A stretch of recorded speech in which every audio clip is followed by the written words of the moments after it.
पे आपका पहला प्रश्न है, मौर्य सम्राट बृहद्रथ की हत्या किसने की? तो अंतिम मौर्य सम्राट बृहद्रथ की हत्या की थी उनके सेनापति पुष्यमित्र शुंग ने।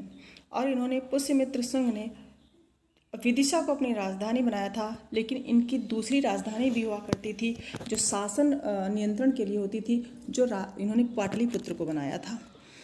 दूसरा प्रश्न है, शुंग वंश की स्थापना कब और किसने करी? पुष्यमित्र शुंग ने 185 ईसा पूर्व में करी थी। पुष्यमित्र शुंग के विषय में जानकारी किस अभिलेख से प्राप्त होती है? अयोध्या अभिलेख से। शुंग वंश का अंतिम शासक कौन था? तो शुंग वंश के जो अंतिम शासक थे देवभूति या इन्हें देवभूमि के नाम से भी जाना जाता था। शुंग वंश के बाद किस वंश की स्थापना हुई और किसने करी? कण्व वंश। और कण्व वंश की स्थापना करी थी इनके मंत्री वसुदेव। तो देवभूति की हत्या करके वसुदेव ने कण्व वंश की स्थापना करी थी 75 ईसा पूर्व में।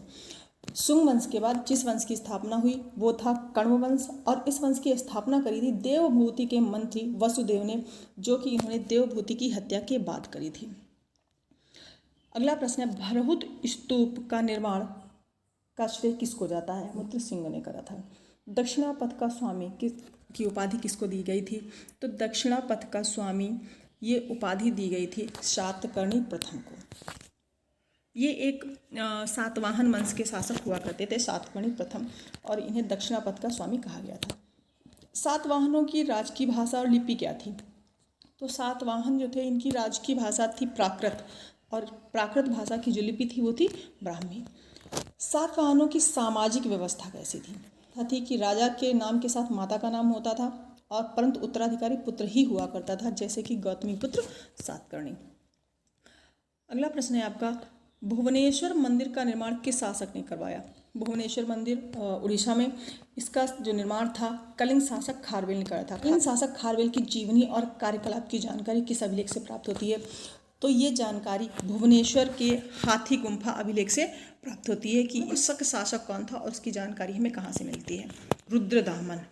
रुद्रदामन उज्जैन के या मालवा और उज्जैन के प्रमुख शक शासक हुआ करते थे, या इनको हम कह लें कि यहीं से शक संवत का जो व्यवहार था वो आरंभ किया गया था।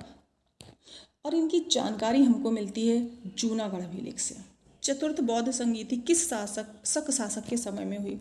कनिष्क के समय में 78 ईस्वी में, और इनके समय में विक्रम संवत को शुरू किया गया था।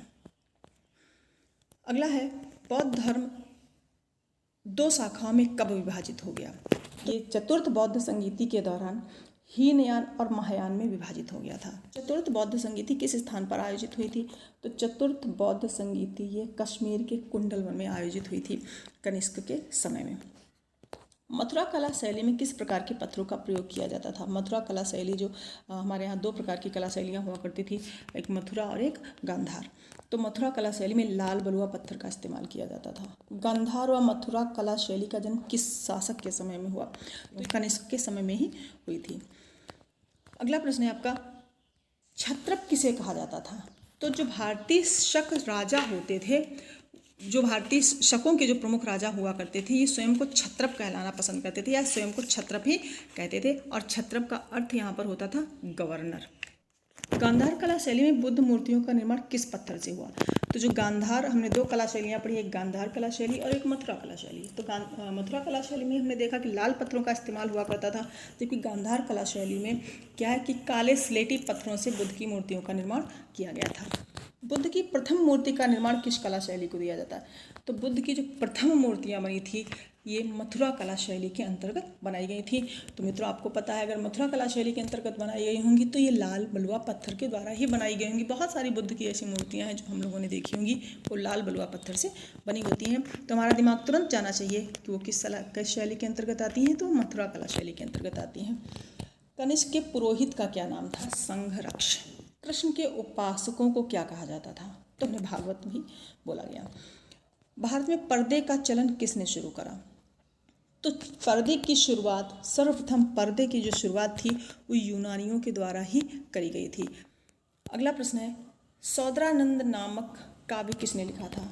तो कनिष्क के राजकवि थे अश्वघोष। अगला प्रश्न है आपका, भारत में सबसे पहले बुद्ध की मूर्तियों की पूजा किस शाखा के अंतर की गई? तो भारत में बुद्ध की मूर्तियों की पूजा महायान शाखा के अंतर्गत की गई थी। 2 शाखा हमने बताई, हीनयान और आर्य। महायान, तो हीनयान के अंतर्गत बुद्ध की एक निराकार की पूजा होती थी और महायान के अंतर्गत मूर्तियों की पूजा होती थी। मिलते हैं अगले वीडियो के साथ। अगर पसंद आता है तो